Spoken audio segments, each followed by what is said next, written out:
You are about to learn one of the biggest secrets in the history of the world. It's a secret that has huge effects for everyone who lives on this planet. Most people can feel deep down that something isn't quite right with the world economy, but few know what it is. Gone are the days where a family can survive on just one paycheck. Every day it seems things are more and more out of control, yet only 1 in a million understand why. You are about to discover the system that is ultimately responsible for most of the inequality in our world today. The powers that be do not want you to know about this, as this system is what has kept them at the top of the financial food chain for the last 100 years. Learning this will change your life because it'll change the choices that you make. If enough people learn it, it'll change the world because it'll change the system. For this is the biggest hidden secret of money. Never in human history have so many been plundered by so few, and it's all accomplished through this, the biggest scam in the history of mankind.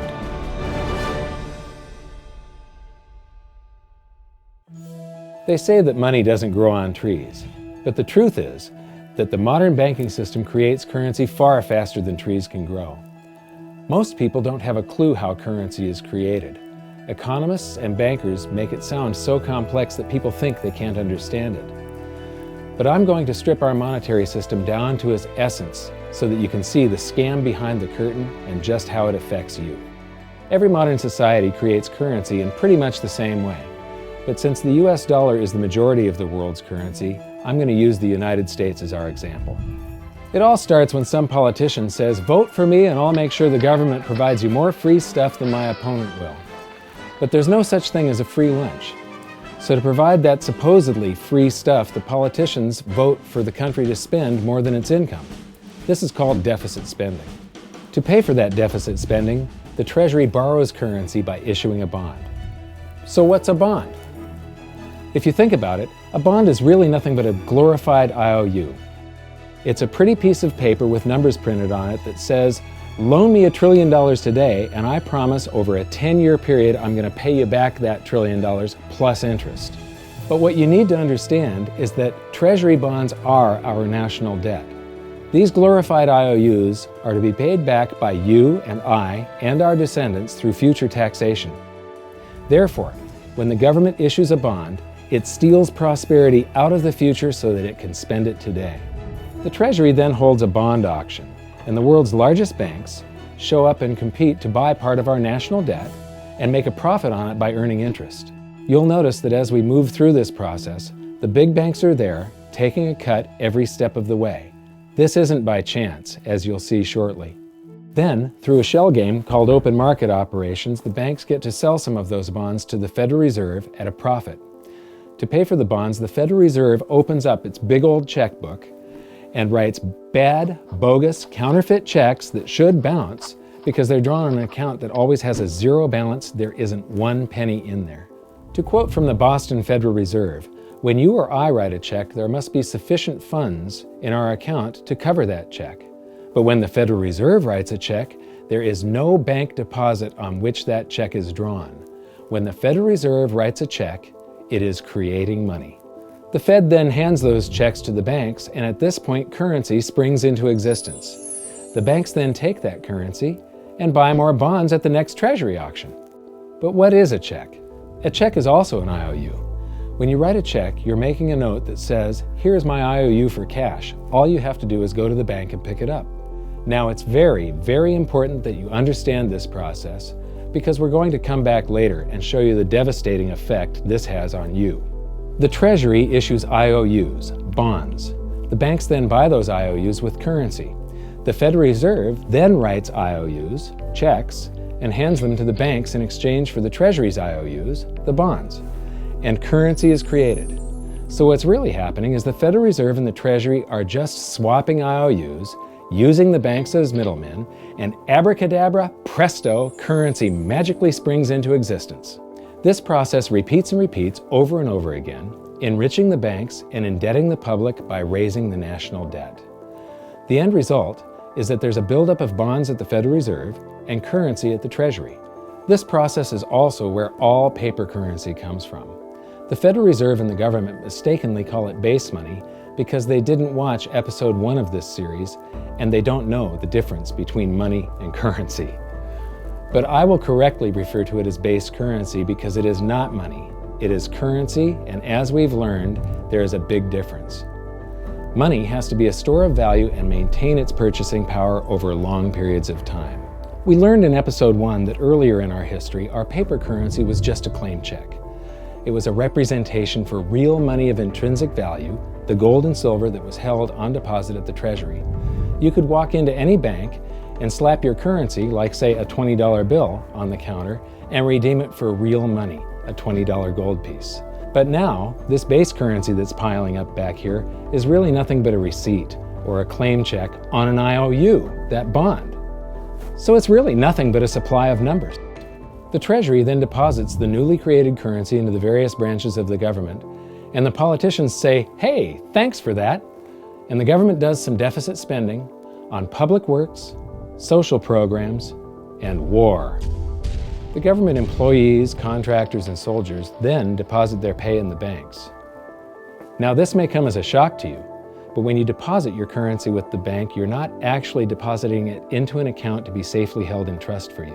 Instead, you're actually loaning the bank your currency, and within certain legal limits, they can do with it pretty much anything they please. This includes gambling in the stock market and loaning it out, at a profit, of course. Now this is where the machine of currency creation really gets cranking, because this is where something called fractional reserve lending comes into play. Fractional reserve lending is exactly what it says. The banks are allowed to reserve only a fraction of your deposit and loan the rest out. Although reserve ratios may vary, I'm going to use a 10% reserve ratio as our example. If you deposit $100 in your account, the bank can legally take $90 of it and loan it out without telling you. The bank must hold $10 of your deposit in reserve just in case you want some of it. These reserves are called vault cash. But why does your bank account still say you have $100 if the bank has stolen $90 of it? Because the bank left IOUs it created, called bank credit, in its place. Now I know this sounds crazy, but here it is in black and white from the Fed. Commercial banks create checkbook money when they grant a loan simply by adding new deposit dollars in accounts on their books in exchange for a borrower's IOU. These are nothing but numbers that the banks type into their computers. And even though these bank credit IOU numbers are very different from base currency numbers, because they only exist in computers, they are still currency. So now there is $190 in existence. Now the reason people take out loans from the banks is to buy something. They're going to buy a house or a car or something like that. So the borrower takes the $90 that the bank loaned to him from your account, and he pays the seller of the item.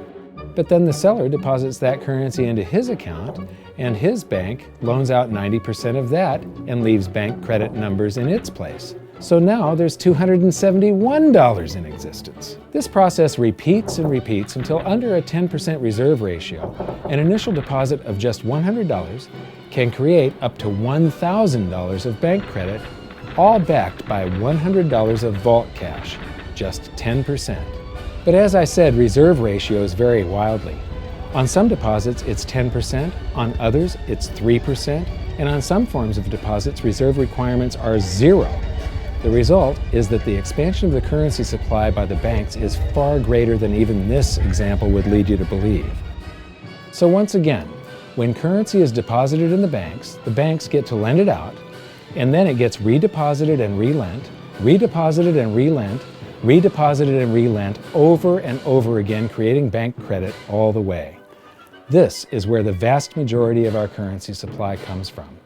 In fact, 92 to 96% of all currency in existence is created not by the government, but here in the banking system.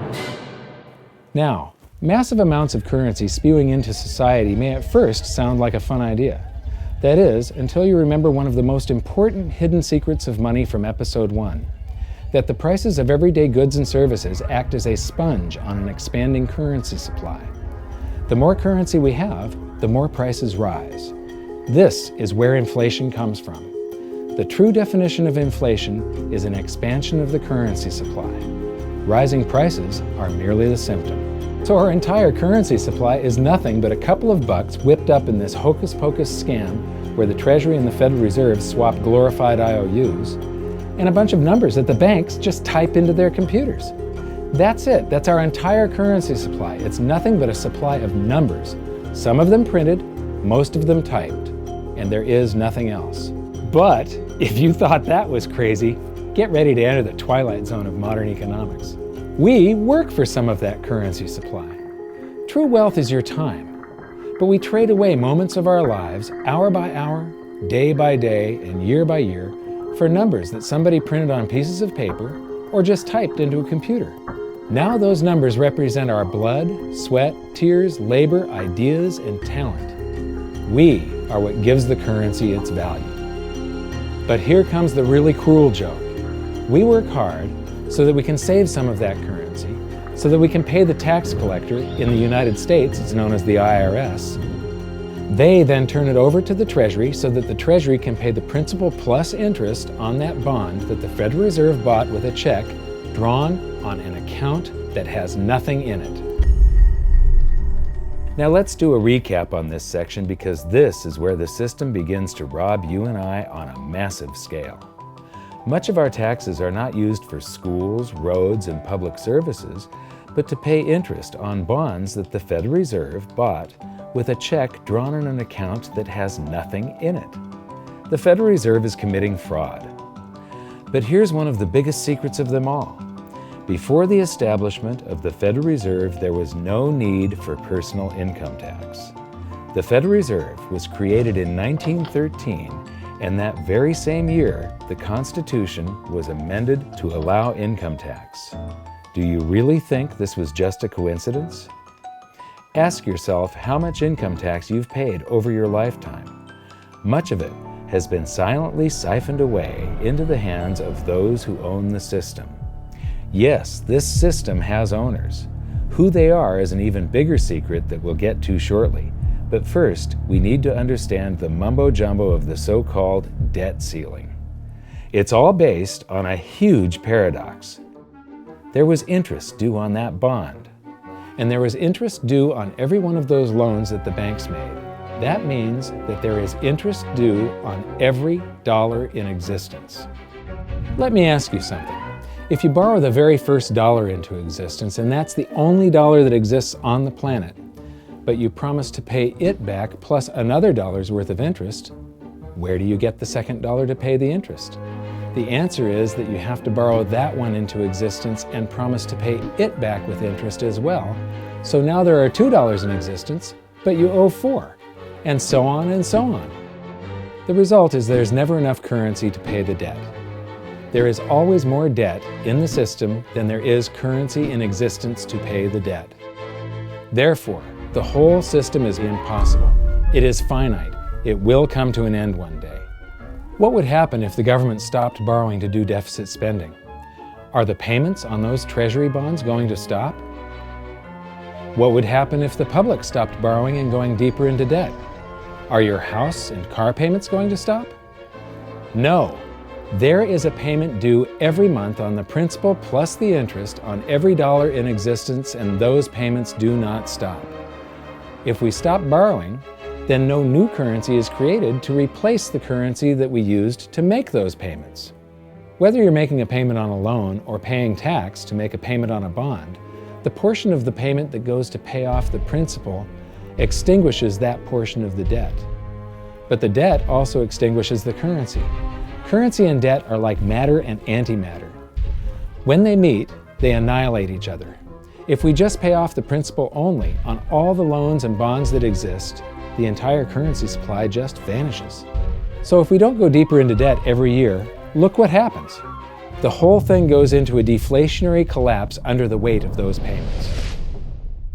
Politicians and pundits alike talk about balancing the budget, paying down the debt, and living within our means. They don't understand that that is deflationary. It is impossible to do under our current monetary system without collapsing the whole economy. This is why any talk of a debt ceiling is not only ridiculous, It's delusional. The system is designed to require ever-increasing levels of debt just to continue. And that's why politicians will always kick the can down the road and raise this so-called debt ceiling over and over again until the whole system finally collapses under its own weight. In other words, they don't want it to collapse on their watch. The Founding Fathers of the United States knew the dangers of central banking and fought to free themselves from this very thing. The Revolutionary War started out as a tax revolt, but now we must pay tax just to have a monetary system. Having just suffered through the hyperinflation of the continental dollar, which was printed into oblivion to finance the Revolutionary War, they understood the dangers of fiat currency and debt-based monetary systems. So to protect future generations from institutional theft and out-of-control government, they wrote into the Constitution that only gold and silver can be money for the simple fact that you can't print them. Our current system is not only unconstitutional, but it robs us of the liberty and prosperity our forefathers fought and died for. We are all feeling the effects of ignoring the Constitution right now. By forcing more currency into circulation, our purchasing power is diluted.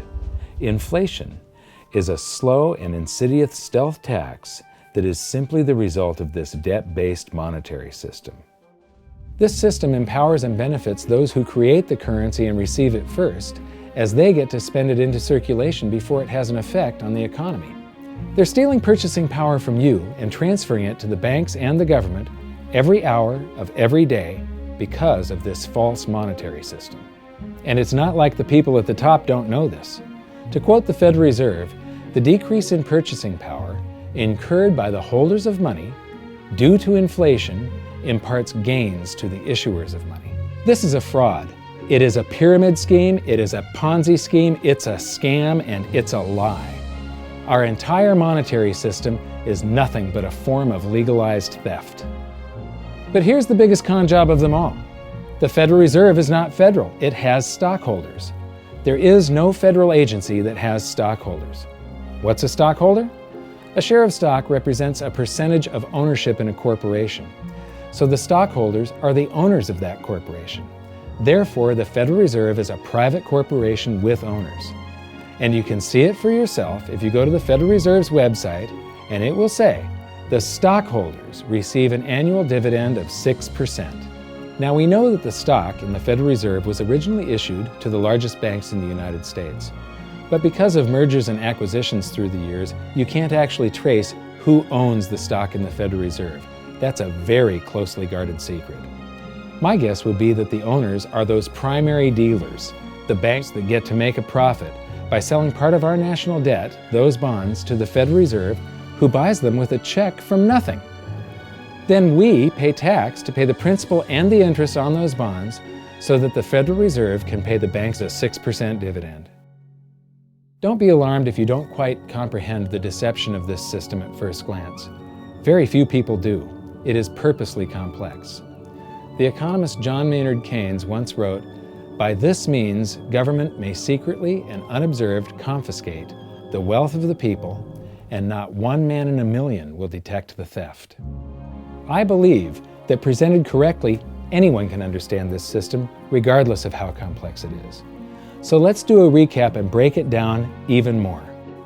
The way the system works is that, step 1, the government creates glorified IOUs.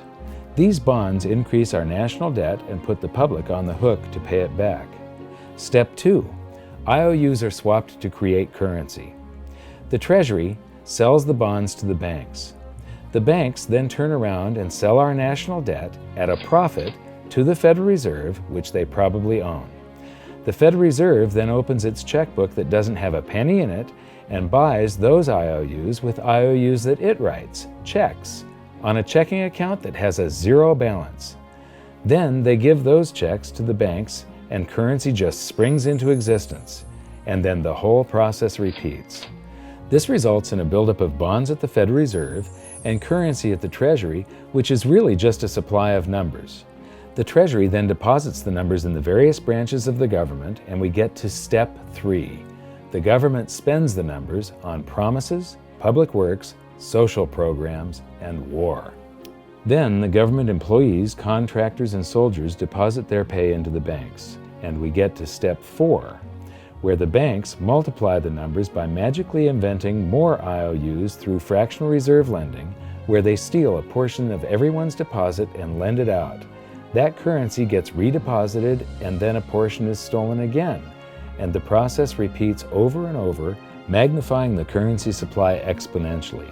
Then we work for some of those numbers, which brings us to step 5, where our numbers are taxed. We pay tax to the IRS, who then turns our numbers over to the Treasury, so the Treasury can pay the principal plus the interest on bonds that were purchased by the Federal Reserve with a check from nothing. Then we get to step 6, the debt ceiling delusion.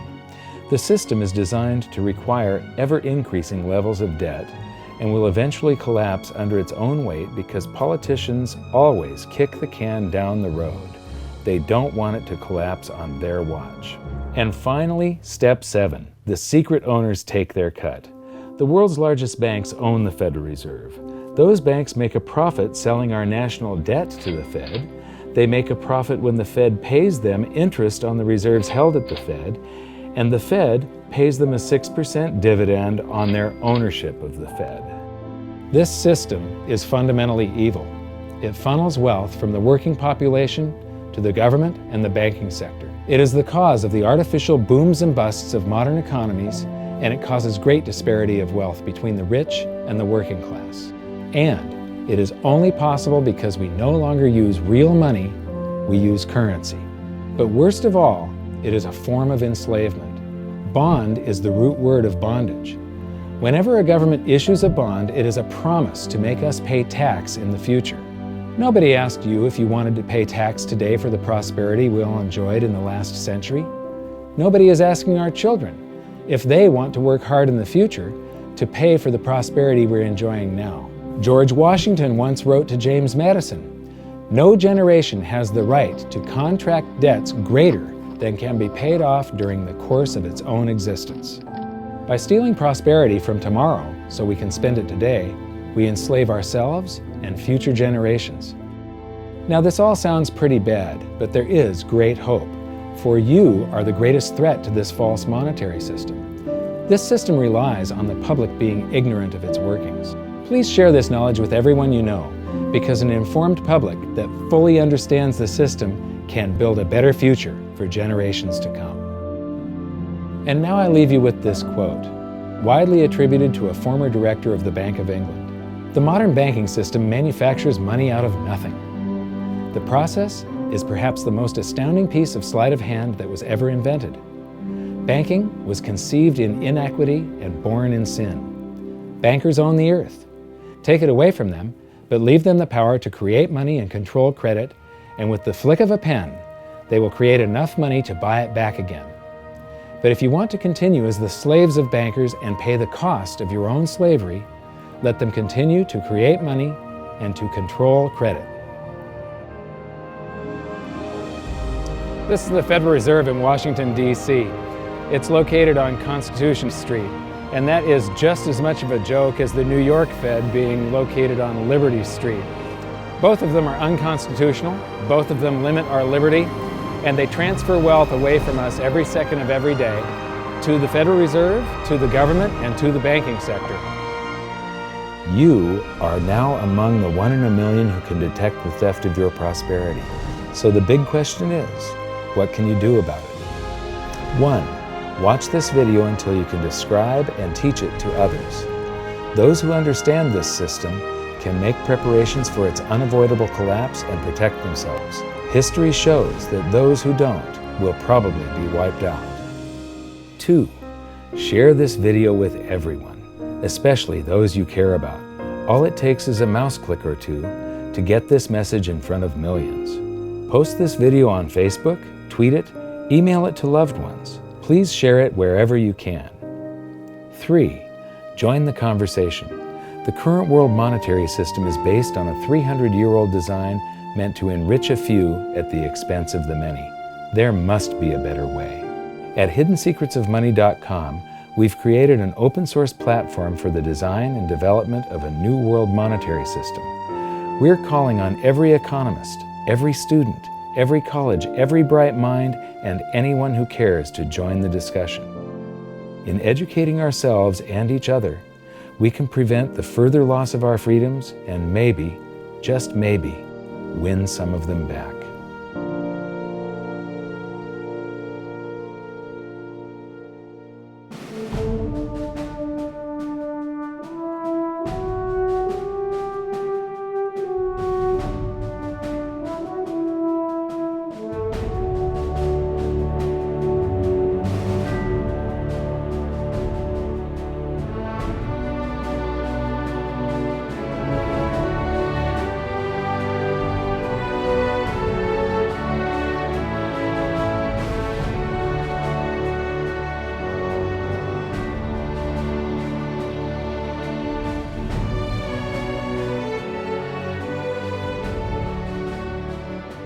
I think your episode 4 is very beneficial, very helpful. It's going to introduce these ideas to a lot of people, and like I've just been talking about, we have to change people's mind, and the more they understand it, the better.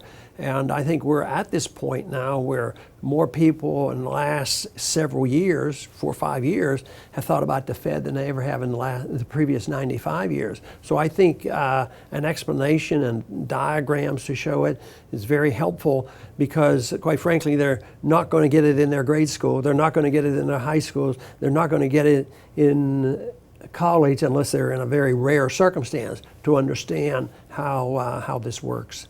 You know, for years before I got involved in really studying gold and some of the things I write and talk about today, I was a monetary economist for decades. You know, in your video, you talk about the primary dealers.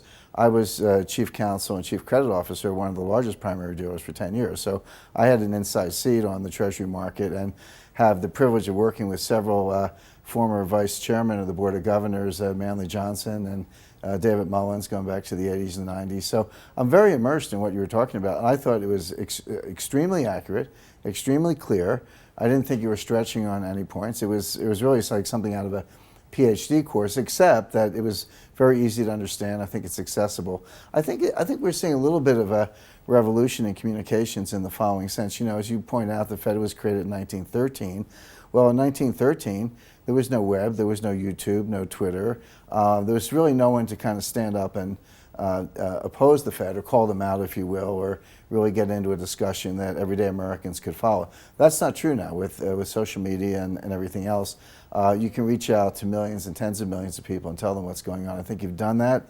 You've done it successfully. I applaud it. I think this is a great video. I look forward to seeing it again. I know millions of people will enjoy it. Well, as we know, the Federal Reserve believes it can create money out of thin air, not realize money is supposed to represent real products and services.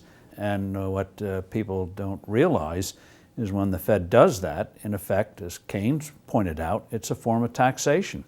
It's a form of confiscation. And because people don't see it, the politicos get away with it, but it also undermines social trust. It just is corrosive throughout society. We're going to have a lot of turmoil in the coming years, but it's going to be the kind of turmoil that leads to positive things. So don't despair. Get out there and fight, because the tide is going to turn. This is going to be the status last stand. Thank you. This episode of Mike Maloney's Hidden Secrets of Money was brought to you by GoldSilver.com and the new Silver Pegasus Round. To learn how to protect your family and turn the coming economic storms into opportunity, visit GoldSilver.com.